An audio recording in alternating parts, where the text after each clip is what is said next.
the name of the first town in the Free State province to have running water? What is the second town in South Africa to get electricity? Which town in South Africa previously hosted the Victorian era horse race events? A clue to that, in contemporary South Africa, the Victorian era horse race events are predominantly known as the Durban July.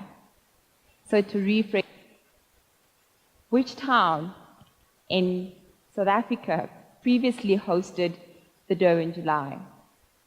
And on a more global platform, from which town are 2 of the 10 largest diamonds of the world, the Excelsior Diamond and the Reeds Diamond, mined?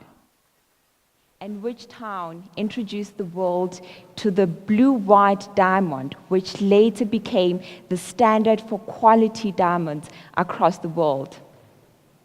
And lastly, which town holds the record for the largest hand-excavated hole in the world? A clue to that? If you guessed Kimberley, the answer is incorrect. Because the answer to all these questions is Jagersfontein, the forgotten and often overlooked diamond mining town. I still remember my first time in Jagersfontein. I remember it quite distinctively because I arrived there at the crack of dawn, and I was immediately struck by the captivating indigo-colored skylines, as well as the spectacularly scenic series of olive green mountainous landscapes.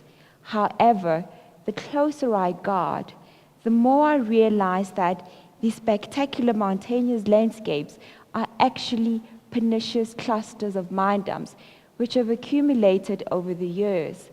And from my time living in Jagersfontein, I soon learned that these spectacular mountainous landscapes serve as a timeless visual reminder that Jagersfontein was once heralded globally and placed on a pedestal for producing some of the finest diamonds in the world. Yet, despite this dazzling history as a lucrative diamond mining town, today Jagersfontein has now turned into an eroding town, remnant of its glorious yesteryears. Today, this town, once the sparkling jewel of South Africa, is now known for its dire poverty and unemployment, dilapidated infrastructures, challenges in basic services such as water. And for those that are familiar with the town, they're often quick to point out the escalating rate of violence and substance abuse which are inherent into the community. However, I feel that what is often overlooked from this contemporary description of Jagersfontein is the other side of the prism, the other side of Jagersfontein. And this is what I would like every one of you to consider when you think of Jagersfontein. I would like you to think about diamonds in the rough, the untapped human potential which is inherent in all of us. I became exposed to the community of Jagersfontein during my year of compulsory training in order to qualify as a clinical psychologist. Whilst working in Jagersfontein, I established a gumboot dance group as a form of social responsibility to some of the daily lived experiences which I experienced in the community. The reason is that I wanted to do something that could potentially inspire this community and probably bring about hope. But you might ask, why gumboots dance? If you think about it, gumboots dance is in itself a diamond in the rough. Historically, gumboots dance is a traditional South African dance which emerged in the mines during the apartheid and the colonial times. Underground mine work is dangerous, and as a form of precaution, the mine workers are usually geared up in hard hats, overalls, as well as gumboots as a form of protection. And during the colonial and apartheid times, the migrant workers were not allowed to communicate verbally. So they devised a means to communicate by the tapping of their sounds, the sounds that emerged from the boots. And when they were done working underground, they would continue the tapping of their boots, but for a different purpose. They would openly adopt the stance of marginality by putting on their uniforms and continuing to dance and tap on the boots. But this time for a different reason.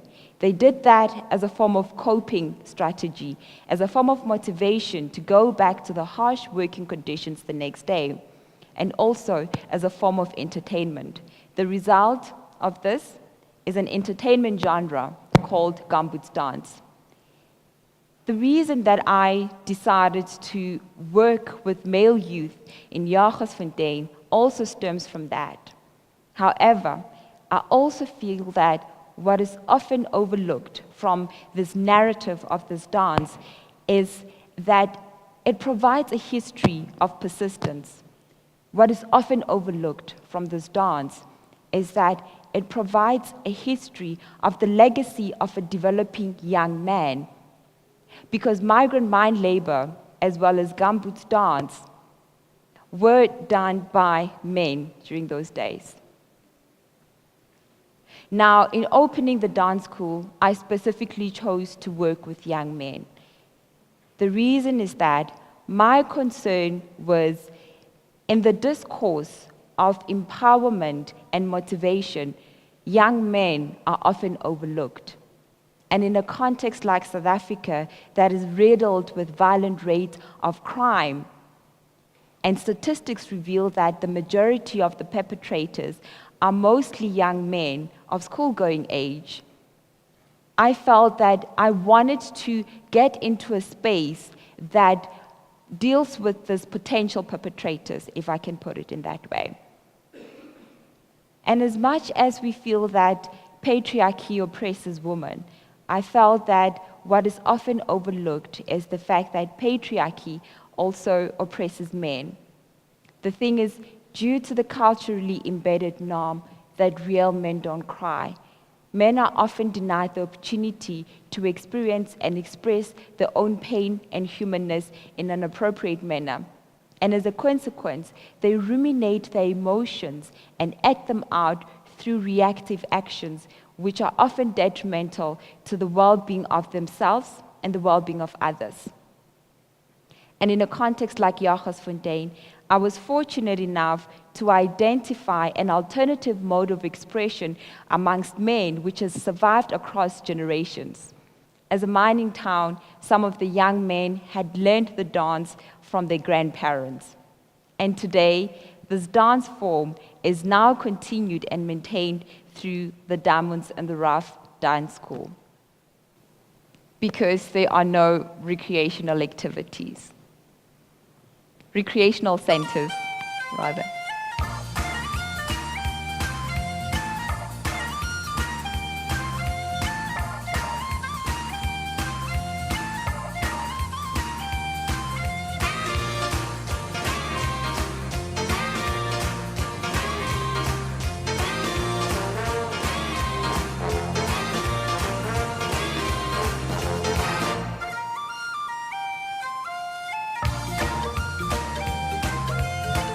Today, the Jagersfontein's Diamonds and the Rough Dance School shines brightly amongst the stars. This is because the young men have established themselves as entertainers of note, as they often get invites to perform at various events and on various platforms. This not only allows them a platform to showcase their talent, but it also provides them an opportunity to get an income, which they take back home, and in this sense, bridging the gap of poverty. The talent of these young men has also caught the attention of various businesses and individuals, both locally and internationally, who have expressed an interest not only in assisting the young men, but also getting involved in the community of Jagersfontein.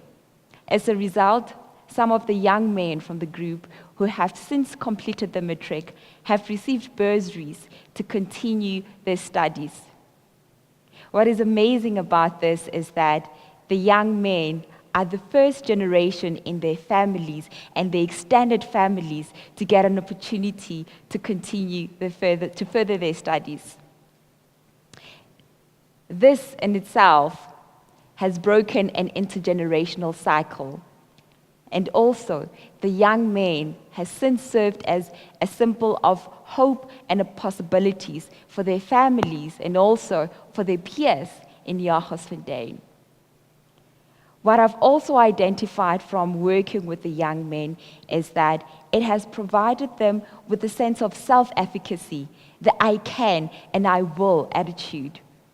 It has also instilled with them a sense of positive sense of being, a sense of identity. And how all this has impacted on me? To be honest, I didn't go to Jagersfontein thinking I'd teach gumboot dance. I wanted to teach hip-hop dance because really, popular media and culture teaches us that that is what young people would like to perform and that's what they would be interested in. And I sometimes feel embarrassed about my initial reaction when the young men said to me they want to do gumboot dance. But what I've learned from that and what I've gained from that is that I experience a deep sense of pride and a deep sense of excitement that these young men have managed to take this often taken for granted mind dance.